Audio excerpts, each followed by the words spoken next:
নমস্কার। আজ থেকে আমরা একটা নতুন প্লেলিস্ট তৈরি হচ্ছে। প্লেলিস্টে নতুন, নতুন ভালো, ভালো ভিডিও আসতে থাকবে। প্লেলিস্টের নাম হবে লার্নিং সামথিং নিউ। নতুন, নতুন কিছু জিনিস প্রতিদিন আমরা চেষ্টা করব ছোট্ট, ছোট্ট ভিডিওর মধ্যে দিয়ে এই চ্যানেলে আনার। নতুন, নতুন যেটা আ আমাদের নলেজটাকে আস্তে, আস্তে একটু, একটু হলেও আপগ্রেড করবে, আমাদের নিজেদের ভ্যালু বাড়াবে। নতুন, নতুন স্কিলসফুল জিনিস, নলেজ আমরা প্র্যাকটিক্যালি লাইফে এপ্লাই করে আমাদের লাইফটাকে আপগ্রেড করতে পারবো। নতুন, নতুন নলেজ আমাদের লাইফে অ্যাড করতে পারবো। ছোট্ট, ছোট্ট ভিডিওর মধ্যে দিয়ে আমি আনতে থাকবো। তো প্লেলিস্টের লিঙ্ক ডিসক্রিপশন বক্সে, কমেন্ট বক্সে দিয়ে দেবো। আজকের ফার্স্ট ভিডিওর টপিক যেটা হলো হাউ টু হ্যাভ মোর মানি। দেখুন এখনকার দিনে আম আর্নিং তো কোনো না কোনো রকম রাস্তা দিয়ে করা যায়। এবার আর্নিং করে আমরা কীভাবে অনেকটা একটা হয়ে থাকে আমরা রিচ হও, আর একটা হয়ে থাকে ওয়েলথি হয়ে থাকা। ওয়েলথ মানে কিন্তু অনেকটা মানি যদি আমরা সেভ করতে পারি, আরও বেশি ইনকাম কীভাবে জেনারেট করতে পারি, এই জিনিসগুলো আমাদের উপর ফোকাস করা।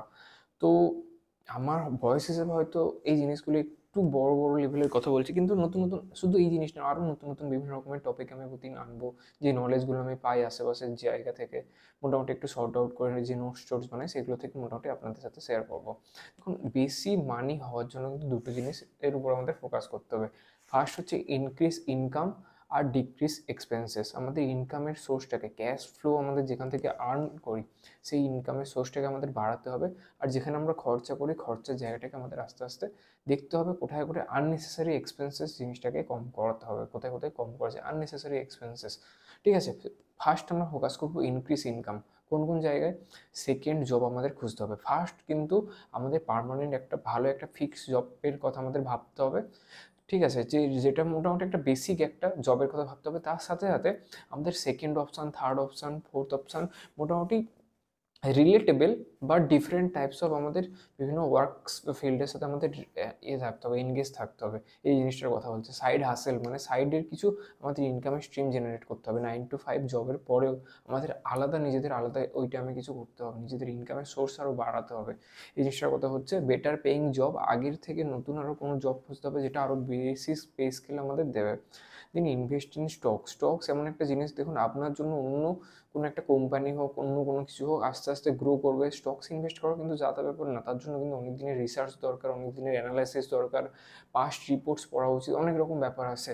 সেগুলো ভেবেচিন্তে ঠিকঠাক যদি ইনভেস্ট করা যায়, আপনার যখন রাত্রে আপনি ঘুমোবেন আর অন্য সময় অন্যান্য কাজ করবেন, তখন কিন্তু ওই স্টকসটার সাথে আপনার কিন্তু আইপিওর দাম টাম বেড়ে বেড়ে আস্তে আস্তে জেনারেট হতে পারে। এই জিনিসটা আছে। এখনকার দিনে অনলাইনে বিভিন্ন রকম বিজনেসের ডিজিটাল স্টোর্স যেগুলো এসছে, বিভিন্ন রকমের বিজনেসের এখনকার দিনে এই জিনিসগুলো আছে। রিয়েল এস্টেট, বিল্ডার্স, হোম নিয়ে সেগুলো রেন্টে দেওয়ার ব্যাপারটা, এবার রিয়েল এস্টেটের যে বিজনেসটা এখনকার দিনে ইন্ডিয়াতে বিশাল বুম করবে, ম্যারেজ মার্কেটের জন্য বুম করবে বিশাল। তো তাছাড়া আছে বিভিন্ন রকমের ফ্রিল্যান্সিং, ছোটোখাটো গিগ ইকোনমি এখনকার দিনে খুবই এসছে। বাকি আমাদের যে ডিজিটাল ইনকামিং সোশ্যাল মিডিয়া যে প্ল্যাটফর্ম, ইউটিউব, ইনস্টাগ্রাম, ফেসবুকের বিভিন্ন রকম, আমার মতে আমি এখন ইউটিউবে আস্তে আস্তে করছি, পরে এখন টাইম হবে অন্যান্য সোশ্যাল মিডিয়া প্ল্যাটফর্মে যাবো।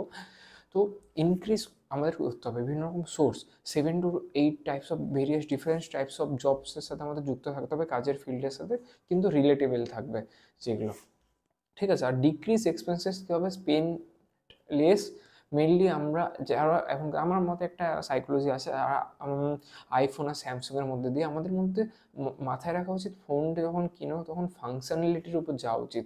মেনলি কী কী ফাংশনালি জিনিসটা হেল্প করবে, না কি তাকে দেখতে কেমন লাগছে ফোনটা, তাকে না ব্র্যান্ড নাম কেমন, এই জিনিসটার থেকে বেশি আমাদের ফাংশনালি কতটা হেল্পফুল আমাদের। ঠিক আছে? এই জিনিসটা, কিংবা ফাইন্যান্সিয়ালি কতটা আমাদের জন্য ঠিকঠাক হবে, এই জিনিসগুলো ক্যালকুলেট করে স্পেন্ড লেস করলে আই থিঙ্ক জিনিসটা আরও বেটার হবে। ইট আউট লেস, বাইরে খাওয়া যত আমরা কম করতে পারবো। এখনকার দিনে বাইরে জোম্যাটো, সুইগি কখন কথায় কথায় হয়ে যায়। হ্যাঁ ঠিক আছে, মাঝে মধ্যে করা যেতেই পারে, সবসময় ঘরের খাবার ভালো লাগে না, পিৎজা বার্গার এই জিনিসগুলো খেতেও ইচ্ছা করে, কেএফসি। কিন্তু আমরা যত পারবো বাইরের খাবারের, এখানে কিন্তু হিউজ পরিমাণ অ্যামাউন্ট চলে যায় আমাদের। ম্যাক্সিমাম আমরা যারা স্টুডেন্ট আছি, আমাদের ম্যাক্সিমাম টাইম হোস্টেলের খাবার ভালো লাগে না, কিন্তু যত কম করতে পারবো তত বেটার। দেন বিভিন্ন রকম আমাদের করতে হবে, আপগ্রেডস ফোনটা আমাদের দেখতে হবে। ফোনের পিছনে কিন্তু এখনকার দিনে স্টুডেন্টরা অনেক খরচা করে। এখানে বলছে নো ফোন আপগ্রেডস। ফোনটা ম্যাক্সিমাম যত টাইম পারবে ফোনে অ্যাটলিস্ট 4 to 5 ইয়ার্স একটা ফোনের পিছনে দেওয়া উচিত। আর আমি রেফার করি কোনো একটা পার্টিকুলার কোম্পানির ফোনই ইউজ করা উচিত। আমি স্যামসাংয়ের এটাকে প্রেফার করি, কারণ প্রত্যেকটা ফোনের ইন্টারফেস, অ্যাপ খোলা থেকে শুরু করে বিভিন্ন রকমের থিম থেকে শুরু করে প্রত্যেকটা জিনিস আলাদা হয়। একটা কোম্পানি থেকে চেঞ্জ করে যখন আরেকটা কোম্পানিতে যাও, পুরো তোমাকে অ্যাডাপ্ট করতে টাইম লাগে। কীভাবে স্ক্রিন লক অন হবে, কীভাবে একটা অ্যাপে যাবে, কীভাবে থিমগুলো চেঞ্জ হবে, কীভাবে অ্যাপ সার্চ করবে, পুরো সেটিংস থেকে অ্যালার্ম শুরু করে সার্চ থেকে শুরু করে প্রত্যেকটা জিনিস চেঞ্জ হয়ে যায়, যেটা তোমার টাইম এনার্জি সব ওখানে চলে যায়।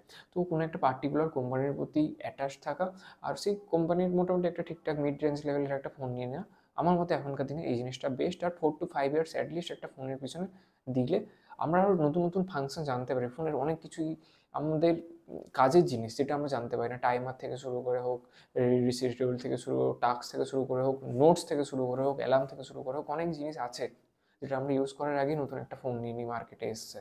কিন্তু আমার মতে ফোনগুলোকে আরও ভালো করে ইউজ করা উচিত, ভালো করে নোটস থেকে শুরু করে সব রকম ভালো করে ফাংশনালি জিনিসটাকে আরও অ্যাক্টিভ করা উচিত। আর বিভিন্ন রকম ফাইন, ট্যাক্স ব্রেকস, মানে এখনকার দিনে কিন্তু ট্যাক্স জিএসটিতে প্রচুর পরিমাণে চলে যায়। মানুষদের যা ইনকাম করে, এসজিএসটি, সিজিএসটি, স্টেটের একটা জিএসটি, সেন্ট্রালের আর আমাদের স্টেট গভর্নমেন্টের। তো আমাদের এমন এমন জিনিস, আমাদের আরও ডাটা গ্যাদার করতে হবে, নলেজ গ্যাদার করতে হবে, কীভাবে ট্যাক্সকে আমাদের একটু ডিডাকশান, বিভিন্ন রকম অপশানস থাকে আমাদের লতেই আছে, বিভিন্ন রকমের বিজনেস, বিভিন্ন রকমের প্রোগ্রামস, বিভিন্ন রকমের ট্যাক্সটাকে ডিডাকশানের বিভিন্ন রকম প্রোগ্রামসের ব্যাপারে আমার চ্যানেলের সাথে জুড়ে থাকুন। নতুন নতুন আরও ভিডিও আসতে থাকবে, ট্যাক্স ডিডাকশানের নতুন নতুন ভিডিও আমি দিতে থাকবো। কী কী করলে কোথা থেকে আমরা ট্যাক্সটাকে মিনিমাম করতে পারি, আরও কম কম কম কম কম কম করে আমরা সেভিংসটাকে বাড়াতে পারি, আর্নিংটাকে বাড়াতে পারি, ইনকামটাকে জেনারেট করতে পারি, এক্সপেন্সটাকে লেস করতে পারি, এই জিনিসগুলো আমাদের চ্যানেলে আসতে থাকবে। তো আমার চ্যানেলের সাথে যুক্ত থাকুন, চ্যানেলে সাবস্ক্রাইব করে রাখুন। আর আমার একটা হোয়াটসঅ্যাপে গ্রুপ আছে, গ্রুপের লিঙ্ক দেওয়া আছে ডেসক্রিপশন বক্সে, কমেন্ট বক্সে। গ্রুপে লিঙ্কে ক্লিক করে গ্রুপে জয়েন করুন, এইসব রকম জিনিস ডিসকাশন করা হয়। আর আমার সাথে কথা বলতে চাইলে, পার্সোনাল কনসালটেশন যদি নিতে চান, আমার হোয়াটসঅ্যাপ নম্বরে কন্ট্যাক্ট করুন, নাম্বার দেওয়া আছে নিচে। তো আজকে ভিডিও এখানে শেষ করছি, দেখা হচ্ছে নেক্সট ভিডিওতে। নমস্কার।